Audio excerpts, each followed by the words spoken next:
Ito yung Hawaii, guys. Ulan ngayon, bad weather.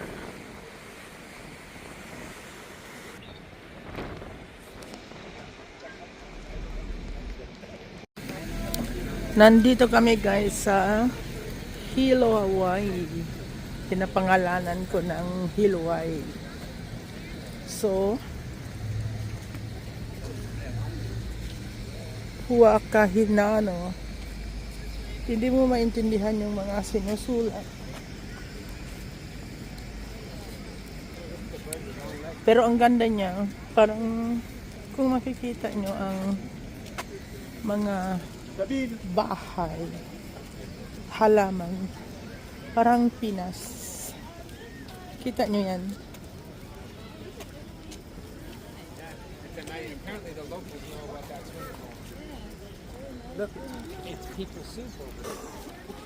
Pero normally, ang dami nilang bulkan dito. Sanay na yung mga tao dito. Kung may puputok na bulkan o may lindol, sanay na sila. Ganyan man ang mga bahay sa atin. Meron din yan sa atin sa malapit sa dagat. Magagamit mo yung bunga na yan para sa mga paint ka, mag-painting ng painting. Yung beach nila dito ay black sand ang tawag dahil galing sa volcan. Ganito yung beach nila. Maalon lang kasi ngayon kasi nga ayan, ulan. Kung mainit, guys, super init ang buhangin nila.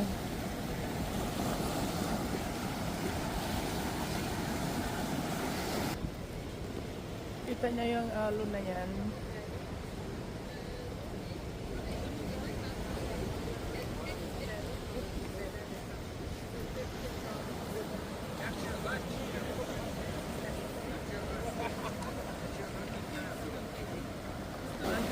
Ganito yung beach nila. Pero may nagsiswimming, guys. Ang ganda, guys. Iba yung atmosphere na naman.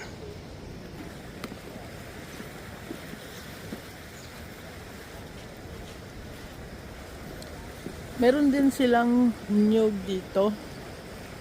Pero wala akong nakita. Baka tinatanggal nila kasi beach. Guys, ito yung masasabi ko sa inyo. Parang ito na ata ang land of photos. Photos yan. Yan, photos yan. Ang cute naman ito. Parang camping or yung nag-guard.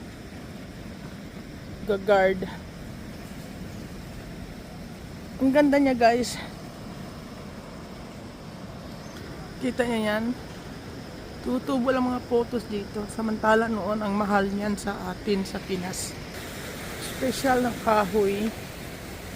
Pine tree din siya. Nabubuhay din pala sa tabi ng dagat. Ito yung Hawaii, guys. Na puro bato.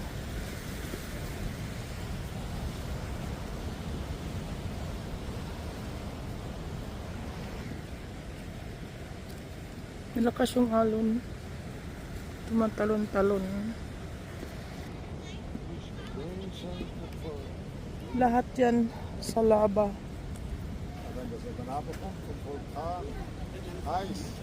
Yeah.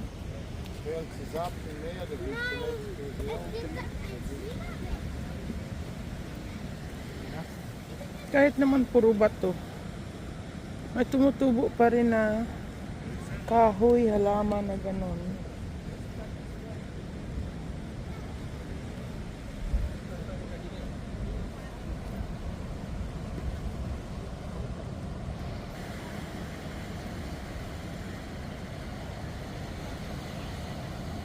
Meron silang turtle, guys. Ang ganda. Pero ang sabi ng mga tao, marami daw yan dito. Hindi ko nakita yung iba.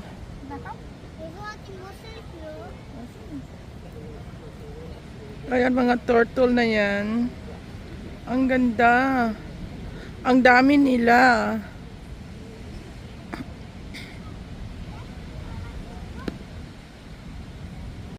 Andito kami guys sa Hilo sa center. Yan ang waterfall nila. Ang ganda.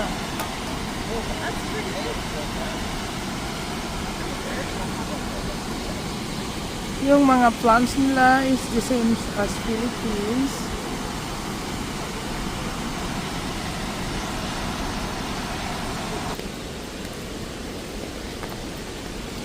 Malubog lang yung tubig guys kasi ulan.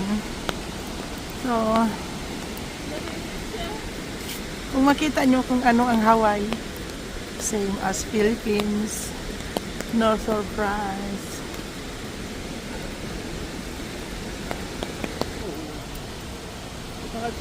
Pangalan ng ano nila guys is Wailuku River. Yan ang pangalan. A waterfall that creates rainbow. Yan ang pangalan nilang Rainbow Falls Lookout. So meron din yan sa atin, yung kahoy na yan, laki ng dahon. Mga monstera. Giant fern. Ang ganda.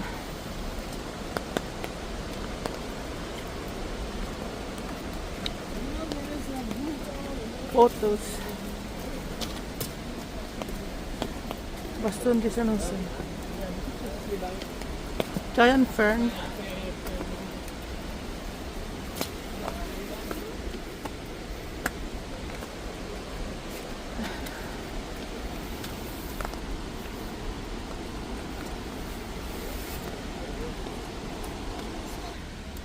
Umakyat kami dito kasi ang ganda ng view. Kaya lang angat siya. Ang ganda guys. Meron silang chicken diyan. Free lang naglakad. May mga kahoy sila diyan. Ganda. Nandito na kami sa kabila. Doon kami galing kanina sa baba. Super nice.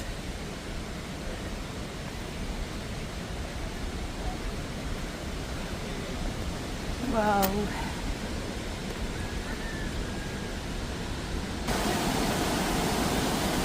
Nandito talaga kami malapit. Enjoy the waterfall.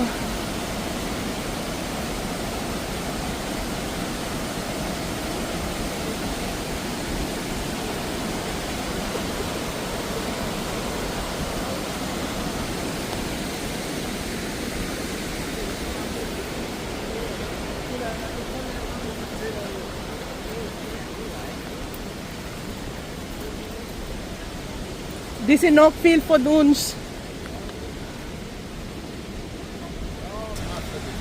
Papa Association. Also Filipina. Also Phil Restaurant. Ang ulan. Bababa na kami. Balik ng bus. Exercise talaga ang tuhod mo dito guys. Kailangan mong umakyat. Kasi pag hindi, wala kang makita. So, kailangan mong maglakad. Tiyaga-tiyaga. Gusto mong mag-travel. Yan. Ganda naman ng mga Paston de San Jose. Meron ako isa dyan sa Pinas. Pero ito wala pa ako dito. Ganda guys.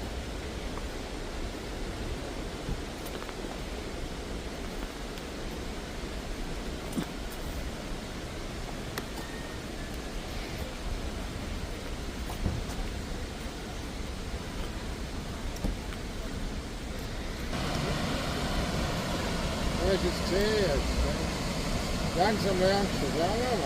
Yeah. Ja, ja. So, andito na kami guys sa Kwamana Caves, Department of Hawaii. So, papasok kami.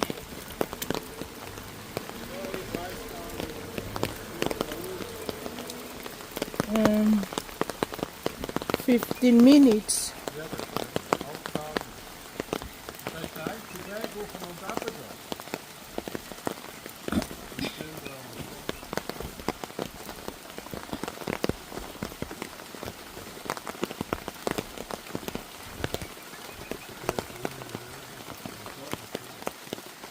Yan ang caves na yan.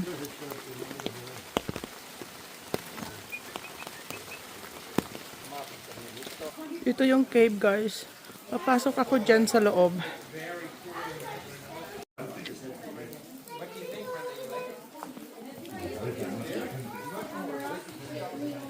Ay, wala akong ilaw guys. Ito yung palabas. Hindi ko masyado makita kasi wala akong ilaw. Interesado sana ako guys, pero ang dilim niya. So hanggang dito lang ako. Hindi na ako papasok, pero ganito yung bato niya. Sa lava yan. Doon kami galing kanina. Ayaw ko mag-risk guys ng pupuntahan. Kasi super bato siya. Yung iba hindi naman talaga pumasok din. Ayan mga halaman na yan. Nag-spend talaga ako ng money dyan sa Pilipinas. Yan ang Monstera. Dito nasa tabi-tabi lang. Tingnan nyo yung kahoy na ganyan guys. Nako. Nakaka-amaze.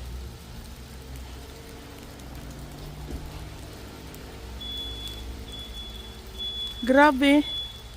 Ano kayang kahoy nito? Ang lapad niya. Yeah. Ang lapad niya.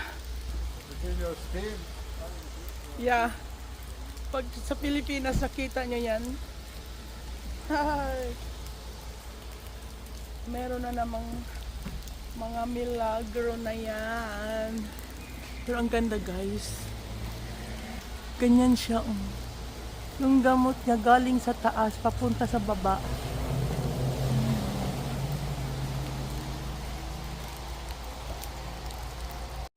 Andito na kami sa park. Andito kami sa park guys. Yung mga kahoy tinatawag nila ay lava tree. Ang dami nilang mga ano dito, yung mga philodendron. Laki-laki ng mga dahon. So ito yung park nila.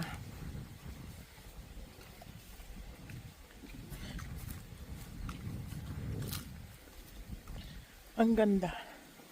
Yung mga bato na yan guys, inano dyan ng mga lava. Yan ang so pinicturan ko na lang kasi need time kung basahin mo lahat. So lahat yan sa lava ng inanod. Papunta dito kaya naging ganyan. So ginawa na lang nila. Titingnan nyo guys. Sa lava lang yan ha. Pero ginawa nilang park. Pinaganda nila. Ayan, Forest to Lava ang pangalan.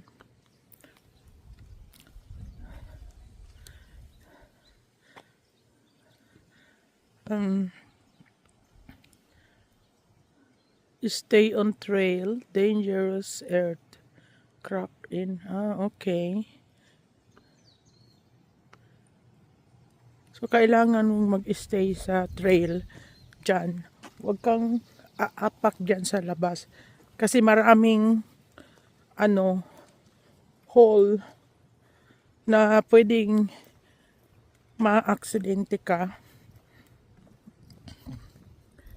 Kaya, ang advice talaga dito lang. Ang ganda-ganda dyan guys. Sa atin guys, pwede rin yan gawin. Yung asawa ko, ang bilis niya kasi 30 minutes lang yung binigay sa amin. Kita nyo yan? Pero alam nyo, iba yung laban nila dito. Nakakaano ng lupa. Tingnan nyo yung mga halaman na yan, mga farm, giant farm. Ay, nila, lusog-lusog nila. Dahil ang lupa nila ay maganda. Grabe, ang ganda. Na-amaze talaga ako.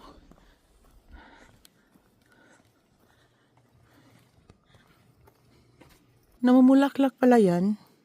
Ganda naman ng bulaklak na yan. Bilisan lang talaga ang maglakad dito kay alam mo yung short lang ang oras. So kailangan mong habain yung hakbang ng paa mo. So ang ganda-ganda guys. Pag andito kayo, grabe. Yung mga halaman, hindi naman yun surprise sa akin. Kasi meron yan sa amin noon sa Batungan. Mga ganyan oh. Dinidecorate ngayon kung may graduation.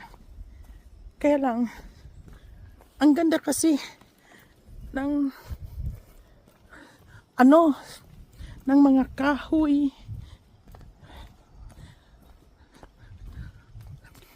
Yan, sa laba yan. Ganda. Akala, talang nature na nature.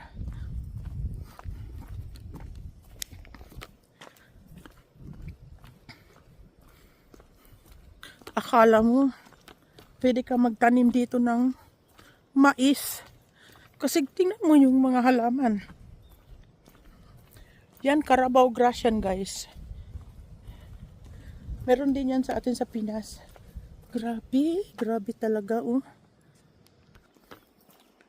Enjoy the moment.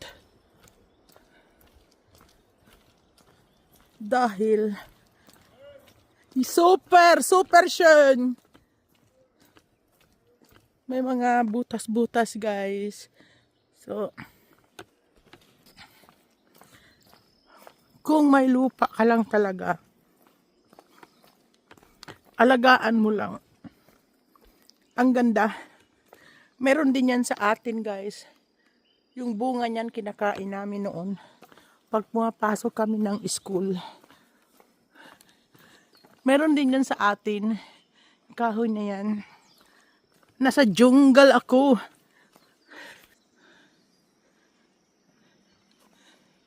May ibon nga. Pero hindi ko nakikita. Ang ganda ng boses.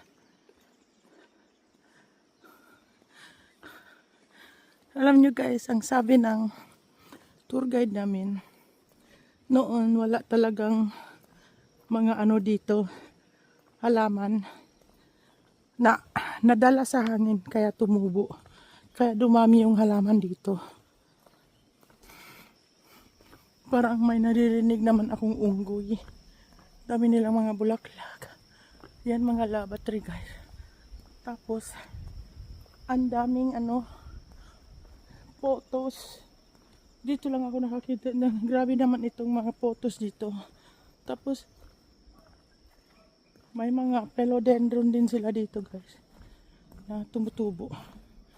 Monstera. Nabali yung isa. Alam mo noong pandemic, isang dahon yan, 500 piso sa atin binili. Pero dito, nako, ayan, magsawa ka na lang dyan. May iba rin silang philodendron dyan.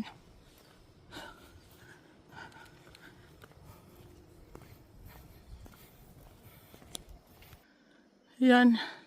Ang laki ng giant fern. So, nakabalik na kami dito sa kung saan kami galing kanina. Yan. Yeah. Need time po.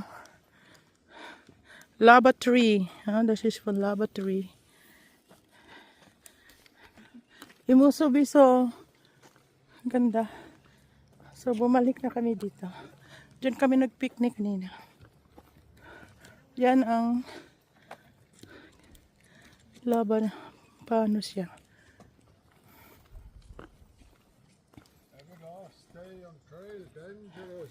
Yeah. Besa nitless eh. May prutas yung kahoy, guys. Di ko alam kung makain ba yan. Ang dami nilang mga halaman. San Francisco, meron din sila. Baston de San Jose. Ay, mamunga palang Baston de San Jose. Ganyan pala yan. So, CR time.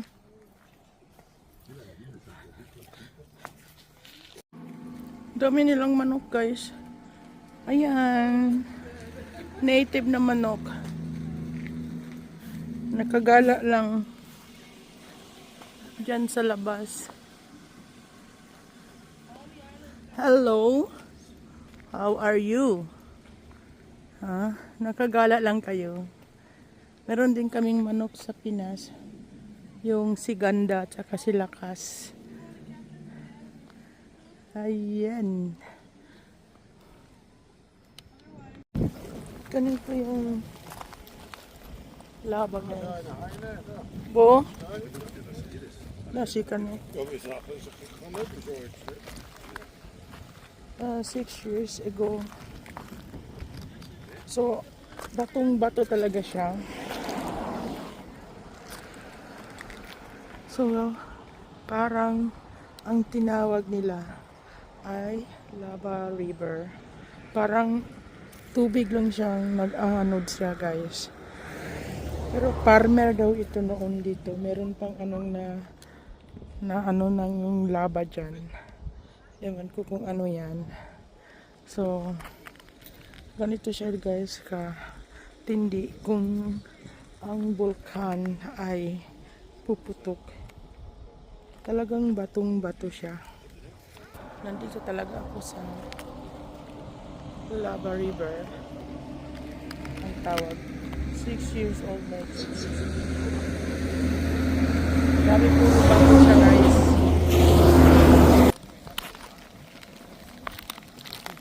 May tumutubo na siya na fern.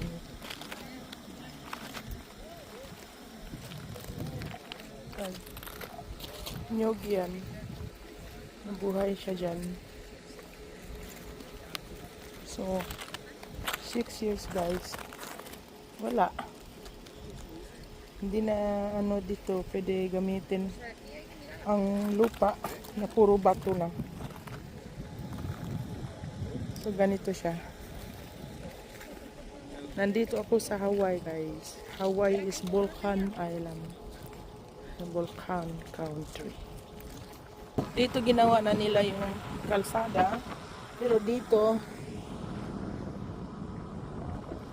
dumaan talaga ang lava galing sa bundok. Tapos ginawa na nila ang kalsada na ito. Grabe, ang lawak ng damage. Pero meron nang nabuhay dyan na ano, mga kahoy. Siguro hindi siya nadaanan masyado kaya nabuhay siya.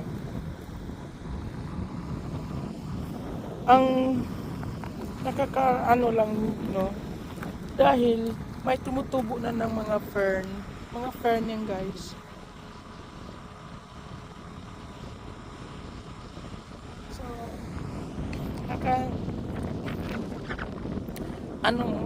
kasi meron naman sa ating vulkan pero hindi lahat ng tao ay nakakita talaga ng lava o vulkan. So, nakakita na talaga ako ng vulkan na kumukulo pa yung lupa. ito ay talagang wala, puro bato. Kung kailan siya maging lupa, di ko alam. Ganito na siya. Tumigas siya. Siguro matutunaw pa yan kasi batang-bata pa to eh. 6 years pa lang.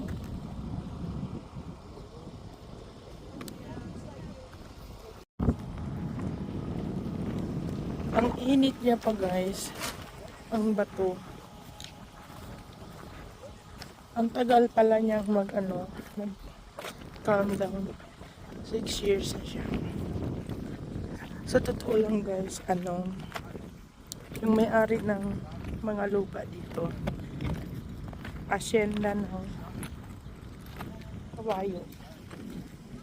Pero, ang iba, binubuldos na nila yung iba. Ang iba naman, tinataniman nila ng niyog. So, ang hirap kung lupa mong ganyan. Nandito ako, sumisingaw pa rin yung init ng apoy ata. Malay mo may apoy pa yan dyan sa loob. So, welcome to Hawaii. Grabe yung bato guys. Kung sa atin ito, ang sarap siguro gawin ng kagaya ng ginawa naming riprap sa bahay namin. Aya? Hula, hula. Bravo! She was dancing for us.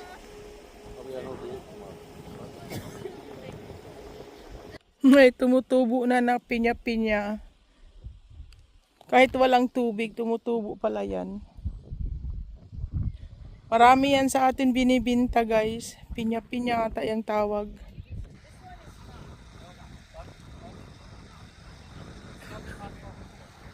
Ganito talaga siya guys. Oh. Pag ang nature na ang magsasabi kung ano gusto niya. Ayan. Nag-create siya ng sarili niyang style.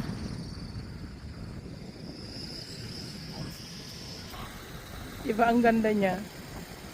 Yung hindi naabutan ng lava river. Buhay yung mga kahoy. Yeah. Yan ang kalsada.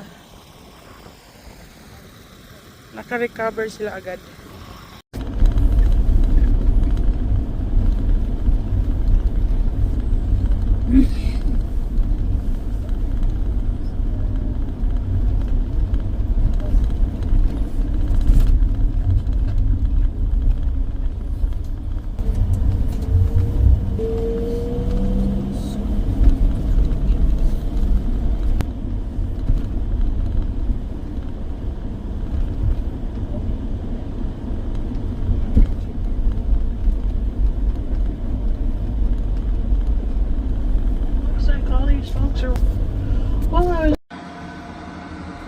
Yan ang Hilo City guys.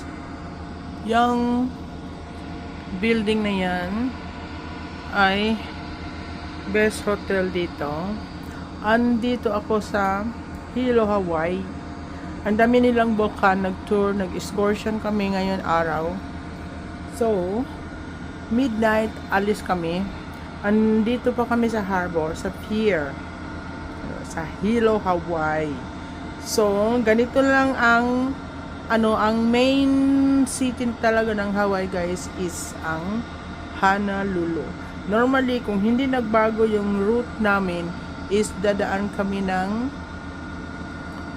Honolulu. Pero dahil may kaibahan ang mga route, so ganito. Dito kami nag-stop. Isang island lang yung stop namin dito sa Hawaii. Pagkatapos ay papunta na kami ng Suba, America. So, South Sea rin siya. Ang ganda yung tour namin ngayon. Ang dami naming na-experience dito kahit naman ano. Ang swerte lang namin dahil nagkaroon kami ng magandang good tour guide. So enjoy na lang the guys. Good night and bye-bye. Hello Hawaii.